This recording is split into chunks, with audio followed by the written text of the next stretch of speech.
The opinions expressed on this radio station, its programs, and its website by the hosts, guests, and call-in listeners or chatters are solely the opinions of the original source who expressed them. They do not necessarily represent the opinions of Revolution Radio and FreedomSlips.com, its staff, or affiliates.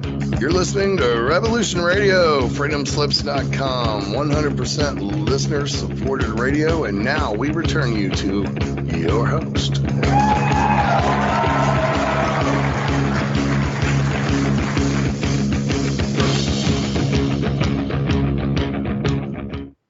Thank you, Nighthawk, and hello and welcome back to Shiny Side Out with Dave and Mackie. Dave is not available today. He's spending time with his family, and I think that's an excellent thing to do as well. So, hey, Dave, hope you guys are doing well. And if you're in Melbourne, well, right now it should be dinner time. So I hope you are somewhere nice for dinner. Lots of great restaurants in Melbourne. It's all good. So we've been talking about, our economy in the first hour, and people will tell you, oh, you know, what Mackie said, that's really an oversimplification of the economy, and the answer is no, it's not. It is not an oversimplification at all. It is exactly how it works. They will, try to bamboozle you with jargon and technicalities and whatnot, but the way I just laid it out for you is essentially how it all actually hangs together and works. Not hard to figure out, but nobody's encouraged to figure it out. Nobody's encouraged to look at it and be critical about it. But that's the first hour, and as you can see, if you listen to our shows, you know that it's one of my pet hates. This long con that's been running here and defrauding the majority of the human race, and grievously so. Okay, but that's not what I want to talk to you about in the second hour, which is what we're doing here. The second hour of Dave and Mackie's Shiny Side Out. And again, like I said earlier, running solo today. Hope everything is well with you, Dave. I want to talk about us, the Earth, the surface dwellers, as it were. The prophecy is pretty much finished, the cycle. We're going to start another cycle when Dave is back next week. I haven't figured out what the show cycle will be, but while we're figuring this out, I think a lot of us are, apart from being, bamboozled by our educational system into working in the machine, being a cog in the machine, also don't fully understand our place in the universe, or even our place on this particular planet. And it's easy enough not to, because obviously all we know is what we know. Our surface dwelling civilization and history. Well, as much as we're being taught of it anyway, which is not a lot. But I'm here to tell you that the most likely scenario that we're living under right now is not what we all think it is. Right? It is really critical for our survival and continued existence, and hopefully development and maybe even exploration and betterment, to understand where we are and what we are. I want to spend some time looking at the UFO or UAP phenomenon here. So what do we know? We do know that sightings have been occurring for hundreds, if not thousands of years, right? We've got accounts that are strange in the Bible as well, but other ancient cultures. We've got accounts of shields in the sky over large battle scenes. We've got paintings. We've got descriptions. We've got the stories of the fairy folk, how if you enter their realm, time moves differently, and you age a lot slower than the people on the Earth, for example, right? So we've got a range of different accounts and sightings of what we these days would call UFOs, encounters of the first, second, third, and fourth kind. And this is not a recent phenomenon. Like I said, it's been going on for thousands and thousands of years. We also have something very interesting, which is cattle mutilation. Cattle mutilation. And not just cattle, but other livestock at times. Abductions of humans themselves for various experiments and even cross-breeding purposes. We can assume that those mutilations might have gone on in the past. Maybe nobody bothered to record them, right? Maybe they're a recent phenomenon. I don't know, right? Chances are, though, that would have gone on for a long time prior to the modern era. We also have stories of visitations, very strange, almost paranormal physical phenomena, right? Missing time. And again, this goes back in time quite a long time as well. So if you look at the totality of all of these stories and sightings and reports, an interesting picture emerges. So let's assume for a second that interstellar travel is possible. I think it is, but let's just say it is. So interstellar travel is possible. Okay. Why would a species from another planet come here on a regular basis and examine our cattle? Doesn't make a lot of sense. Why, and more to the point, how would it be possible for truly alien creatures to interbreed with us? Very difficult, unless there's some kind of seeding event, but that's a different discussion for another day. It doesn't make a lot of sense. I'm not saying it doesn't happen. I'm just saying it doesn't make a lot of sense. What makes more sense is that we are sharing this planet with one or several other civilizations that we simply cannot perceive. Now, why can't we perceive them? Number one, they're underground. Number two, they're underwater. Number three, they have force fields or methods of invisibility that we simply cannot detect. And only rarely do we see them. Only rarely do we see or even come into contact with them, even rarer, right? But it does seem to happen. But for the most part, we just don't. And we're not aware of anyone else being here, apart from these encounters that I just said. I mean, these UFO sightings, etc., etc. Apart from that, we are not aware of anyone else on this planet. Now, we haven't really explored the oceans. We know more about the surface of the moon than we know about the bottom of the ocean. That's a fact. We also haven't explored the entire planet yet. We're getting there, especially with ground penetrating radar and lidar as well, which finds more and more ancient cities, especially in the jungles of South America, which is awesome. And we haven't really dug deep. I think the deepest hole we ever dug is like 12 kilometers, which is not very deep at all in the context of the Earth's size.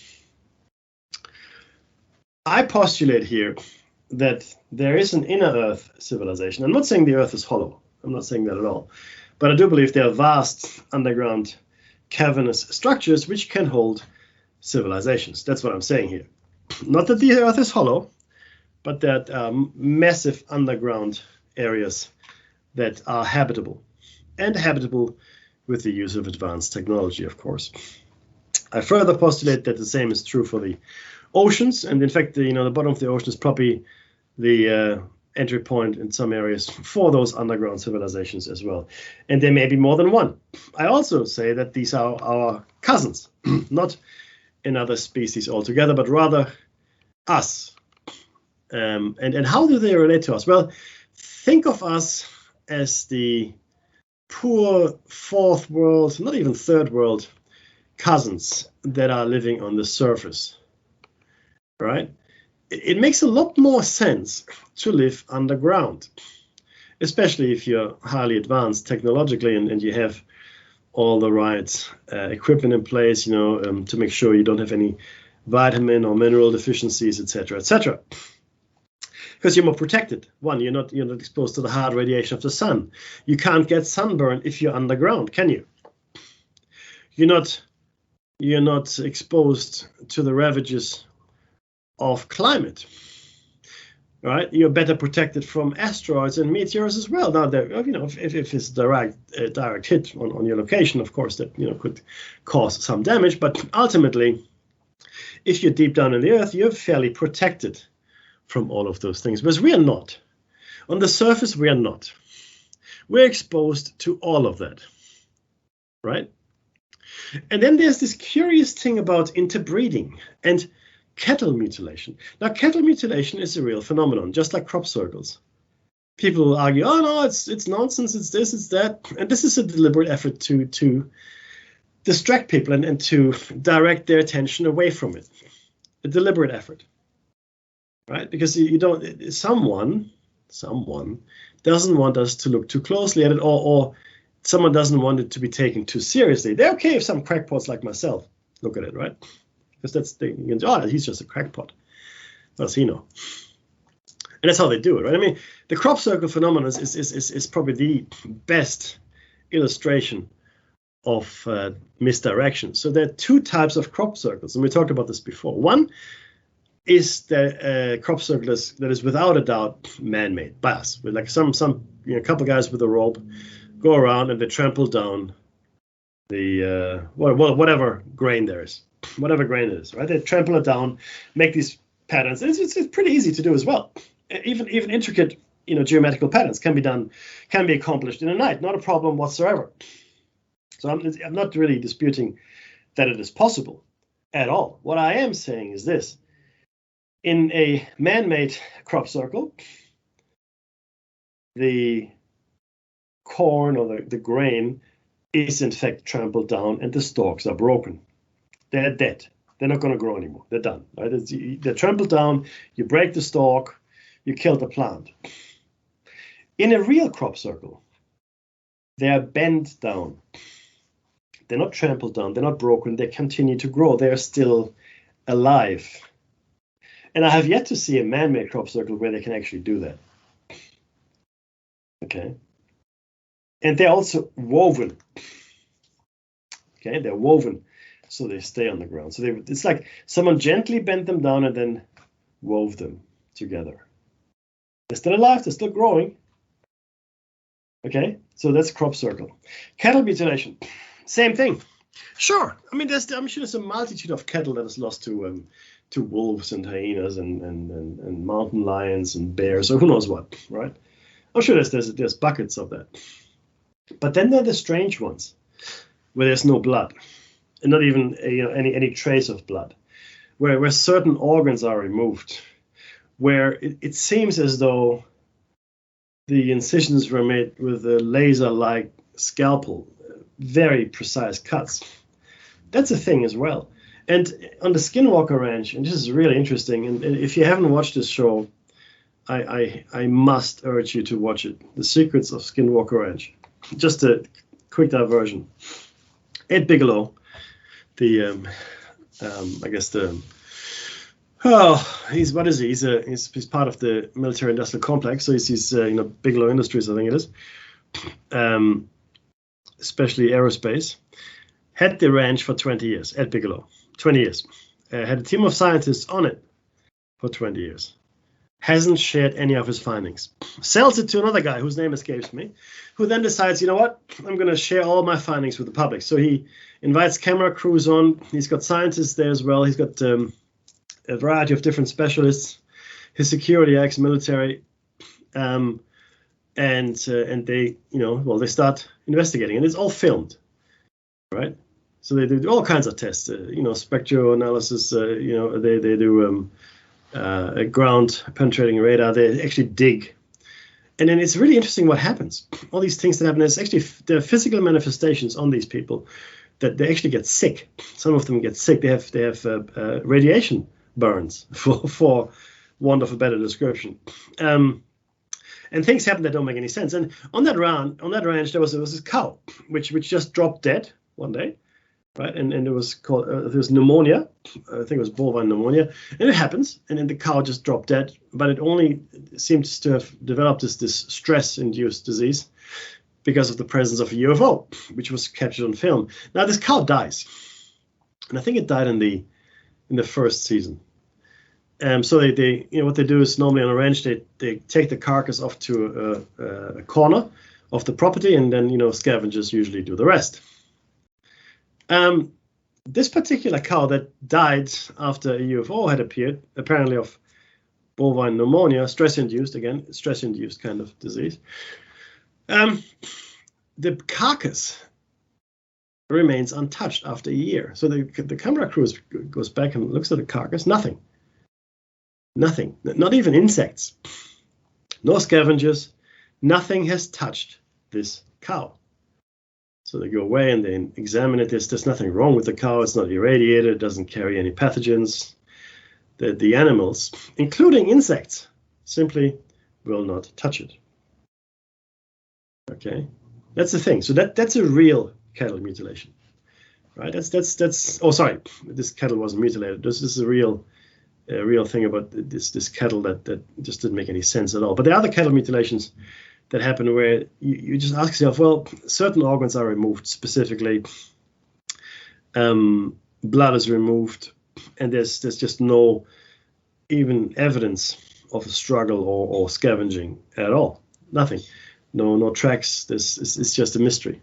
So it's a thing. So, and then you have the stories of people interacting with supposed aliens for hybridization exercises, being forced to interbreed, etc., etc. Again, completely impossible if truly an alien species. Completely impossible if truly an alien species. By truly an alien species, I mean a species that has developed on a different planet independently of us. Okay, interbreeding, complete impossible unless there was some kind of seeding event. However, if we suppose just for a second here that there is in fact a civilization or civilizations here with us at the same time as we're here, we're just not aware of them. And if we are aware of them, we are just, I guess we're ignoring them to some extent. Or they're ignoring us, either way. Then it makes sense all of a sudden. Because there are stories that, city building and domestication of animals, agriculture were brought to us by the gods. Now, gods is a very broad term. In my opinion, they were describing people that were highly advanced, technologically much more developed than we were at the time and still are possibly. And they're checking on the livestock. Maybe they need material. Maybe they're conducting their own experiments with the things they take. Maybe they need the blood. But I believe it's probably these are scientific parties that are simply checking on the livestock that we have on the surface for whatever purposes, including breeding. Maybe they do need the infusion of surface dweller genetic material once in a while. Maybe that's what they do as well. Maybe living underground isn't all it's cracked up to be. It also would explain why these UFOs have a very specific interest in our war machine. There were sightings on almost every Apollo launch or any rocket launch to the moon or into space in general. There's usually sightings. There are sightings around nuclear facilities. There are sightings the Foo Fighters, the famous Foo Fighters, around our military craft during World War II. And it makes sense because the thing is this: if you are a spacefaring civilization, why would you care about our space capabilities, our nuclear capabilities? If you're in another solar system, or even on another planet in our solar system, who cares? We can't reach you. We could never reach you in time, but you could destroy us 5 times over before we even knew you existed. It makes no sense for any alien civilization to be worried about our development at all. I mean, the worst that we would do is exterminate ourselves. Maybe they want to stop that, but sure.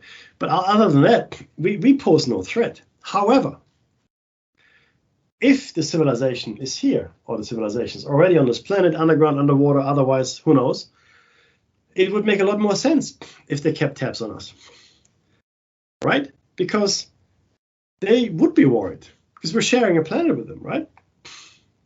What are you doing? What's going on? And while we might not impact them directly, we could impact them indirectly. And I have no idea what kind of destruction we could wreak on them. I mean, if there was an all-out nuclear war, I mean, who knows? It might lead to massive earthquakes that could even, damage their underground structures potentially. Right? Or maybe they need something from the surface that they couldn't get if we turned it into a nuclear wasteland. Right? So it makes a lot more sense for these people then to keep an eye on us, to be as intimate with us as they are. A lot more sense. And we just have to come to terms with the fact that, no, we are not the pinnacle of evolution on this planet, not by a long shot. We are like we're the poor cousins living in the trailer park on the surface. That's who we are, right? Scrounging. They probably look at us and go, oh my God, look at these people. I mean, can't believe we're related to them. Can you? Right? And I also believe that they have been seeding events from within the Earth after massive catastrophes. Again, maybe they need something from us on the surface, right? I don't know. But we certainly are not the dominant species, the dominant civilization on the planet. It doesn't seem that way at all. On top of that, you have these UFOs that are coming into the water a lot, like they're diving into the water. And recently, both the Skinwalker Ranch and another UFO documentary have found that there seem to be portal points in the sky, like a mile up, right? That open and discharge, whatever, cargo, tic-tac UFOs, whatever it might be, at incredible speeds. But they seem to be coming through some kind of portal in the atmosphere, and they're going down into the water or into the earth for whatever purpose, right? That seems to be a common theme that has emerged. And underwater USOs, submerged objects, have also been part of the lore right from the start. There've always been stories, I mean, UFOs aren't just flying around; they're also diving and covering ground at very fast speed underwater. That's definitely a feature, and certainly stories that go around of planes, ships disappearing, this and that. That there are indications here that we are certainly not in control of the surface of our planet. We went to the moon in 1969, they say. I don't think we did, but we did go to the moon eventually in the 70s. And then we stopped. And we haven't gone back for 50 years. At least people haven't gone back. We haven't sent a person to Mars that we know of. We haven't sent any person any further than the moon. And why didn't we go back for 50 years? What did we find? Is the moon as strange a structure as we all think it is? Well, I think the answer is absolutely yes. And I think it is intimately connected to the civilization that lives underground here. I have no doubt in my mind whatsoever. Right? And it goes further. Of course it goes further, right? Mars lends itself to be an underground occupied planet, right? Why not? Maybe there were surface dwellers once, but something happened, and maybe it was a massive war in heaven, like they say, a massive cataclysm that wiped out the Martian surface dwellers. But the inner Martians, they would still be there, and they're maybe probably the same as the inner Earthers. I think civilization in the solar system is very, very, very old. Right? And we might even dealing with a type 1 civilization that can build Dyson spheres and things like that. And I look at the moon, and this is filmed, a movie out now called Moonfall, which, I didn't really enjoy that much. It's good enough, but the concepts raised within it are concepts Dave and I have been talking about for decades, and other researchers have talked about this as well. The moon, completely unexplainable. And then I can't remember, I think it was Asimov or Clark that said it's easier to explain the moon's non-existence than its existence. The moon, as it is, or the Earth-Moon-Sun relationship, is unique, full stop. And it's really, really, really strange, right? The ratios of distance to size, the way, the moon moves around the Earth, always showing it one face, and the way that the moon and the sun appear the same size in the sky. I mean, that's just incredible. Incredible. Yet here we are, right? So it is much more likely that we are, again, we seem to get wiped out every 15, 20,000 years on the surface. It's like clockwork. Every 15, 20,000 years, it seems something comes along, and off we go again, start from scratch. But always, it seems, with help, right? There's a lot of, the stories are just, you can't even count them anymore. There's so many stories around us getting help from someone, teaching us to do this, teaching us to do that after each cataclysm. Maybe that's their foreign aid program.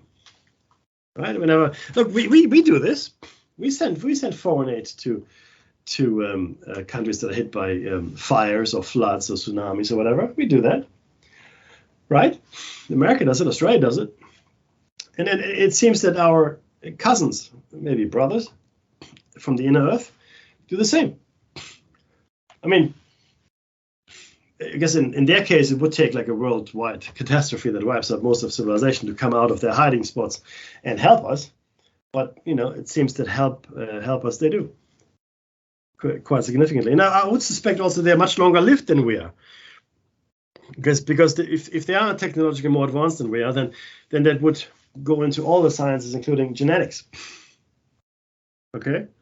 They have probably perfected a process to halt cell deterioration. And if it's, telomerase, therapy, or I guess, general non-deterioration of telomeres through some other means, or something else entirely, again, I don't know, but they would, because that's the driving force, right? We all want to live longer. And the richer you are, right, the more money you will spend on living longer. And if you've got the tech, and we're getting to have the tech now, by the way, we're getting closer and closer to having that tech available for ourselves, to immortality, as it were. Then you would think that somebody that is probably most likely hundreds of thousands of years ahead of us, maybe millions of years ahead of us, it would make sense that they have that figured out as well. Which would also explain why their civilization appears to be static. Now, what do I mean by that? The sightings that seem to occur or have occurred over the last few thousand years seem to be the same kind of sightings we see today, right?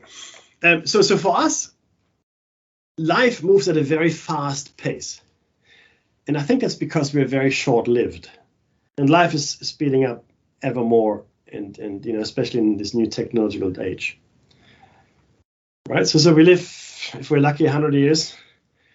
And and we want to cover as much as we can, and our civilization rapidly advances.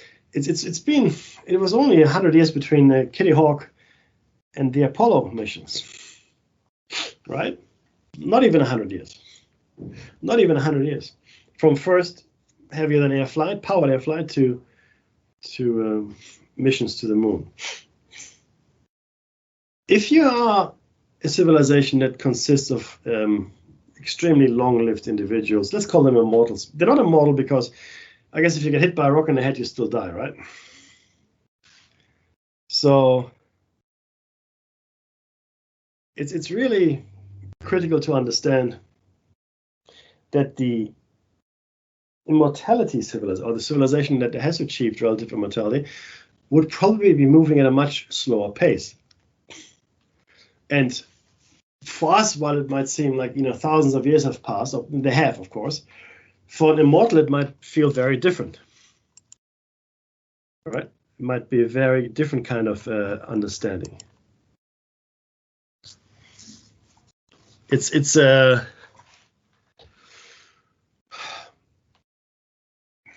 because it's the same person that was piloting the craft 10,000 years ago that is piloting it today, right? They might have painted it differently, but it's still the same kind of tech, because they might have perfected the tech. Maybe the tech there's no need to make it any better because they have reached the pinnacle of it. It's just great, right? This is. I mean, we have achieved the top of the range stuff here, right? And immortals might not like change very much, because if you got an intergalactic civilizations, and even at the speed of light, even faster than the speed of light, these are massive distances to cover, and a lot of time would pass. Now, not so much a concern if you're immortal, obviously, but a concern nonetheless, because you don't want to have too much change when you go from, I don't know, planet to planet, or galaxy even to galaxy. Right? So it's a fairly static civilization, one would expect. Still moving forward, no doubt, but overall, I would expect a fairly static setup of that kind of civilization. So this is where we are. We probably have our cousins or brothers living here with us, and maybe we're an experimental species on the surface, right? Possibly.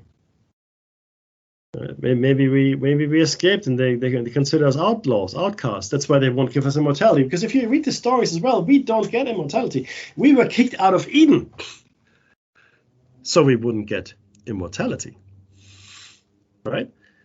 They didn't kick us out of Eden because we ate from the tree of life, but because we dared to eat from the tree of knowledge, right? And they kicked us out so we wouldn't eat from the tree of life. We dared to eat from the tree of knowledge, and then, to make sure we didn't become like them, we were kicked out, so we couldn't eat from the tree of life. This is an allegory, of course. It's was there really a tree? Probably not, right? But we were denied immortality, specifically. Gilgamesh, same thing. Once in a while, they elevate humans, mostly though half-breeds or hybridized humans, such as Hercules, to god status. So they're allowed into Mount Olympus, as it were. Right? Once in a while, they allow people, but they always had to have at least one of their parents be an immortal themselves. Right? That seems to be the ticket in.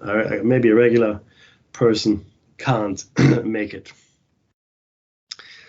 So there's a lot to digest here, I guess. Nonetheless, all of the facts as we know them, and this is historical fact, physical evidence, etc., points to this, because other explanations are a lot more far-fetched. Not impossible, don't get me wrong, right? I don't want to rain on anyone's parade, and I do believe that whoever dwells within is part of a larger galactic civilization, or at least interaction. I have no idea what kind of format it takes. Is it a federation? Is this just anarchy? I'm sure there's no UN type body, but maybe there is, right? And we would never qualify because we are surface dwellers, right? Maybe a species has to realize that surface living is really not the best idea. And if you think about it for a second, all the catastrophes that have befallen us, resource shortages, etc., volcanic eruptions and fires and floods and storms, that would be non-issue inside the Earth. So I would expect a civilization on the inside to develop much faster with less hiccups than a surface-dwelling civilization. There should be less interruptions, right? I mean, you can always make trips to the surface if you have to, but it would be much faster for them to develop, because it is a more benign environment for the most part, right? Especially once you've established yourself, once your tech is high enough as well, right? It should be very pleasant, in fact. And it seems they have portal technology, right? But it seems that the portals have to be away somewhat from the surface of the Earth. That's what it seems like. They're usually fairly high, like a mile, like I said. It seems they're in the atmosphere. Why is that? Well, I can only imagine it's less dense. Less density. As you come in and out of these portals, I think one of the dangers, I would imagine, is to encounter dense matter. Now, let's say you had a portal on ground level, right? Like on the Earth is, and you stepped out of it. I mean, who's to say that an elephant isn't walking past at the exact same time you step through, right? Less likely to happen if you have it a mile up in the sky, and you got a flying machine anyway. So what difference does it make how high it is, right? But it seems to be operating in the atmosphere. But it seems to be a problem. Well, I mean, at least from what we've seen, that the gates work. The gates seem to work well up there. But look, it doesn't say there are no gates elsewhere. I mean, maybe a malfunctioning gate is what's happening in the Bermuda Triangle. I don't know, right?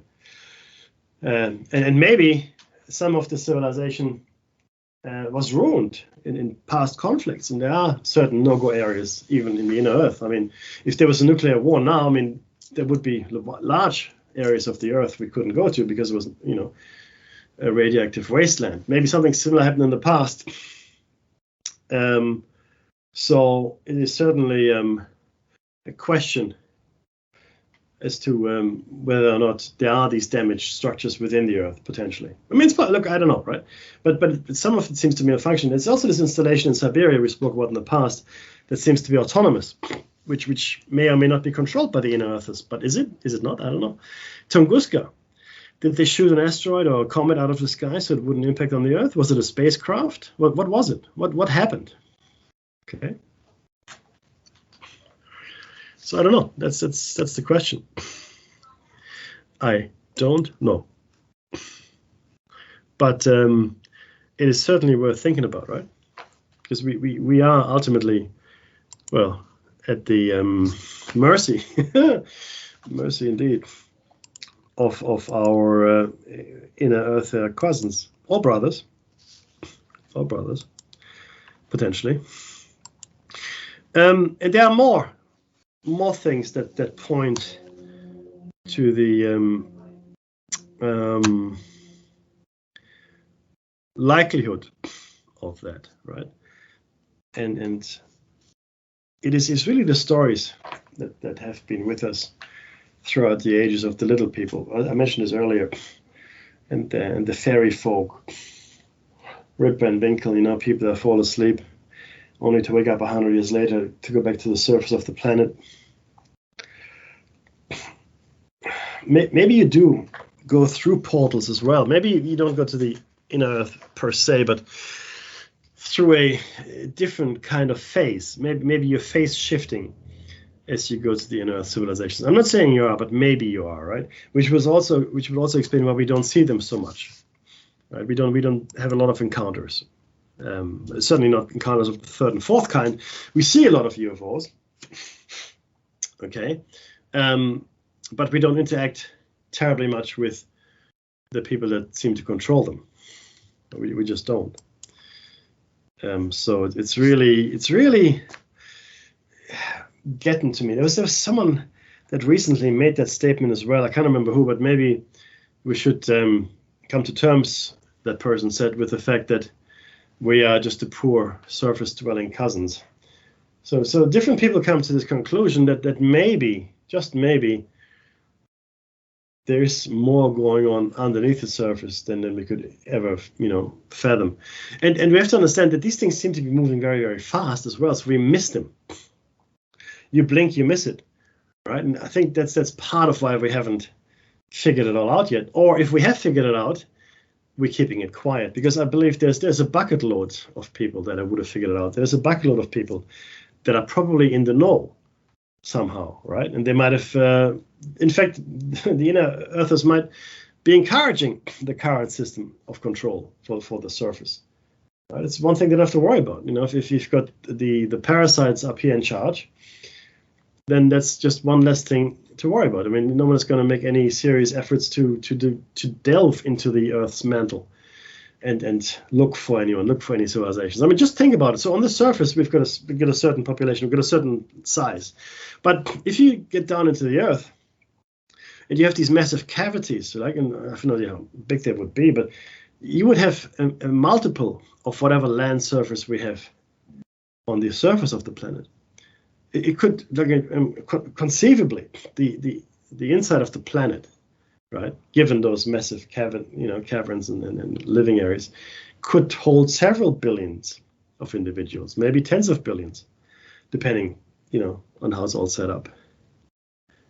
Because the surface is the surface, but the volume of the planet is much, much bigger, right? You've got a lot more space inside than you have on the surface. A lot more space. And you don't even have to dig too deep necessarily, right? I find it fascinating. And on top of that, there seems to be this mystery of Bigfoot, which seems to be connected to the UFO phenomenon, which also seems to be connected to the phase shifting or usage of gates or gateways that seem to be on the surface. So there seem to be, I'm not saying the entrances, but gateways, I don't know what it is, but we have people's eyewitness accounts that see Bigfoot go into these gateways or try to get into those gateways. So that is definitely happening, right? I don't know.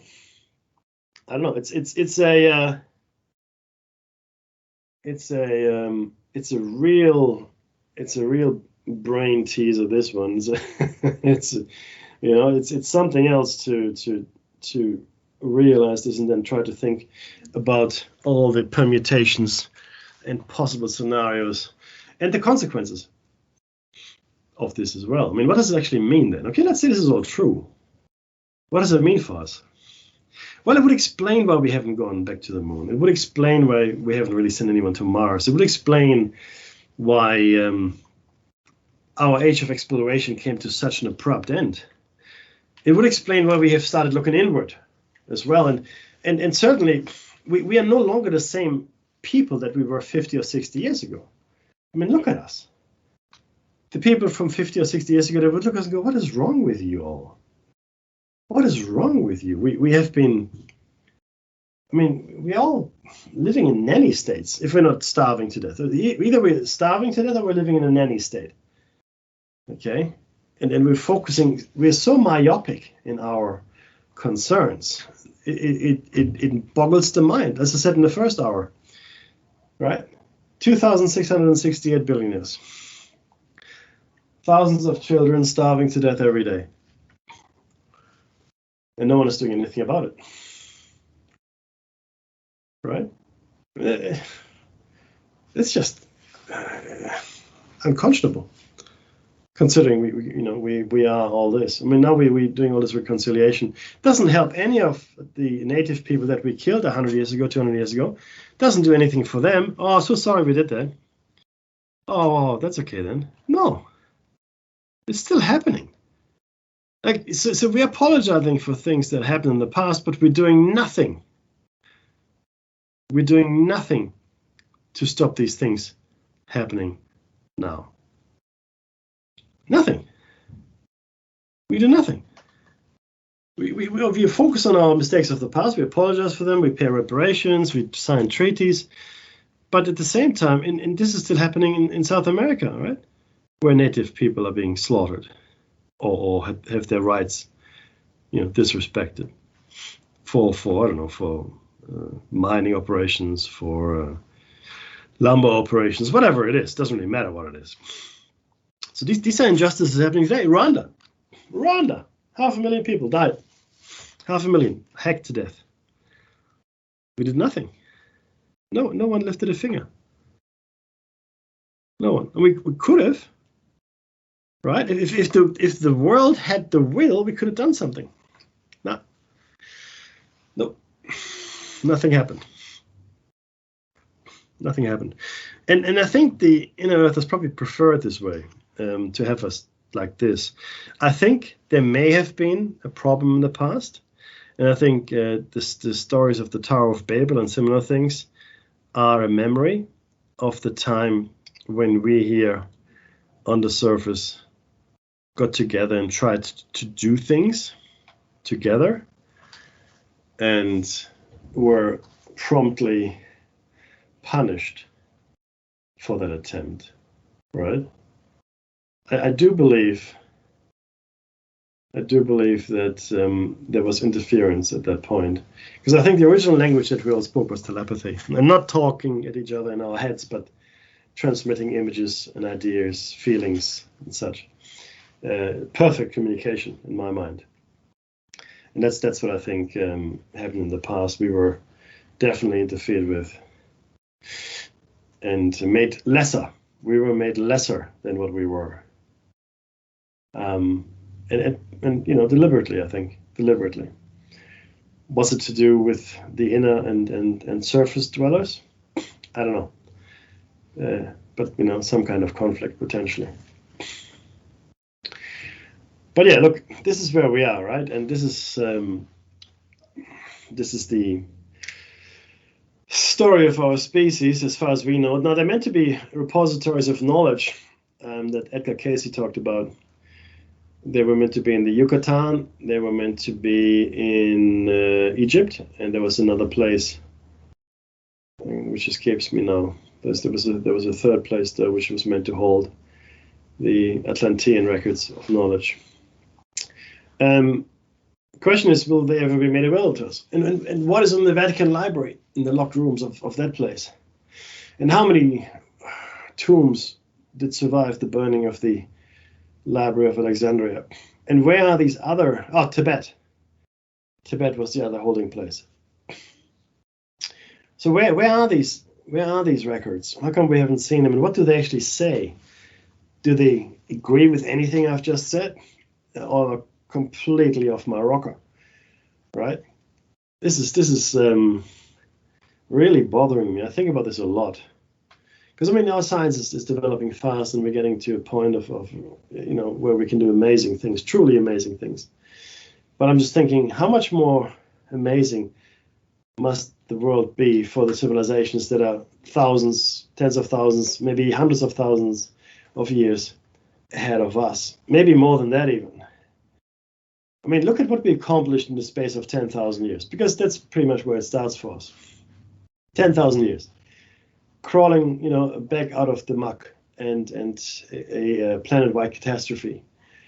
Probably let's call it 15,000 years ago, but 10,000 years we started in anger, I guess.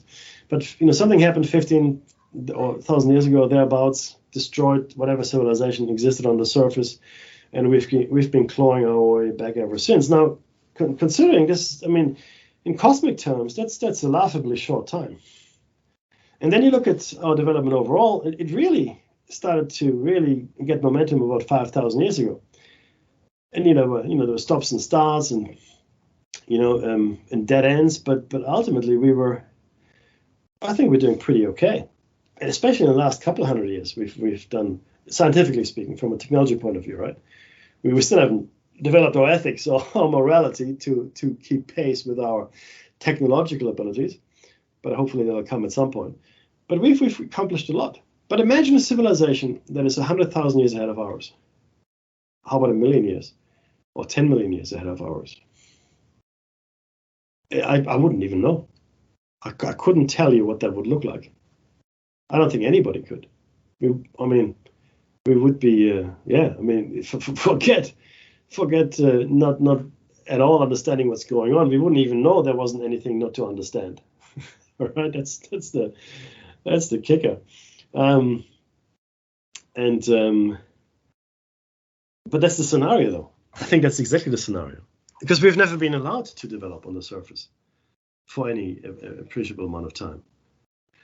Okay, we were always held back. We were always cut down every time, and I think this has happened many, many times in the past. I think this goes back millions of years. Okay. Well, what about evolution? Well, evolution is a theory. I'm not against evolution at all, right? But I believe in a punctuated equilibrium rather than a slow and steady approach. I don't think the steady state theory is wrong, because we know catastrophism is a real thing, and we also know that species just seem to appear or change overnight, even, right? There is no really slow change that we can observe, and changing color is not evolution; that's adaptation, right? Just to be clear.